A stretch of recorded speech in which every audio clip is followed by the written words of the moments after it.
Well, for more on the U.S. economy, particularly reaction on Fed Chair Janet Yellen's view on the economy, we're joined by Peter Morici, professor of international business at the R.H. Smith School of Business. Peter, great to have you on the show again. Nice to be with you. So, Peter, Federal Reserve Chair Yellen saying the economy still needs Fed intervention and stimulus. What do you think? Is the Fed being too conservative about the prospects for growth, or do you think the Fed should maintain these low rates? Well, I don't think the Fed is being too conservative about the prospects for growth. The question is whether it's being too optimistic. If you look at its forecasts, which have historically come up short, things may be tougher than she's letting on in labor markets. At the same time, though, she may be between a rock, slow growth, and a hard place, inflation. She said today that inflation was less than 2%. Well, you know, I read the same data she does. We have the same stuff on our desks. And while year-over-year inflation is less than 2%, the last several months, the last 6 months, and in particular the last 3 months, inflation has been accelerating. The consumer price index for the last month recorded was up 4.2% at an annual rate. That is an alarming pace. And if we continue to print money as we have, and we are likely to, given her statements today, the inflation genie may be out of the bottle, and once it's out, it's very hard to put back. Peter, certainly does feel like inflation is creeping up there, especially when one goes to the gas station and the grocery market. So you're siding with the inflation hawks that it's time we take some action here. Absolutely. I think it's time to start raising short-term rates. Also, it isn't clear to me that pumping any more money into the economy will do much about the long-term unemployment we have. We've only created 9 million jobs in this century, 7 million jobs in this century in the United States. To match the Reagan-Clinton recovery, we would have had to, over the same period, created about 40 million jobs. We're just not creating enough jobs because of structural changes that are going on in the economy, and those are very, very resistive to monetary policy. You know, you have a headache because you have something wrong with you, and more Tylenol makes you feel better, but it doesn't fix the underlying problem.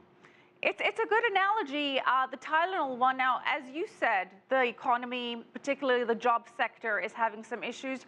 Yellen pointed out specifically low participation rate and wages rising too slowly.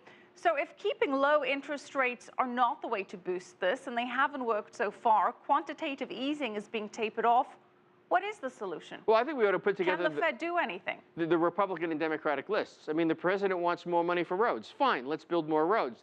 The Republicans would like more money, or they'd like to open up more land for drilling, develop more oil and gas in the United States, especially oil offshore. Let's do it. They both have the same effect. They use American steel, they put American workers to work, and then they create lots of, multiplier effects through the economy. In addition, it's about time we did something about our trade deficit with Asia. The exchange rate problem with China and Japan, you know, the president talked about that when he campaigned in 2008 and hasn't done much about it. Those are things that really do need to be addressed. And if we did those things, then monetary policy would be much less of an issue. Also, the government itself is creating a lot of inflation. Peter, before we get back on the inflation thing, and it is, of course, all linked, one of the big concerns here is Yellen indicating that she's seeing overstretched, quote, valuation bubbles forming in certain market sectors, highlighting social media and biotech. What's your take? Do you think we are seeing some asset bubbles? Well, she really backed off the asset bubble thing as much as she just said that she thought that stocks were overvalued on Twitter and Facebook types of stock.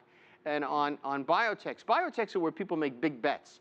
Small companies, very similar to Twitter, will have a patent on a particular process. If it hits it big, if it becomes that next big blood pressure drug, then the company becomes a great deal of money.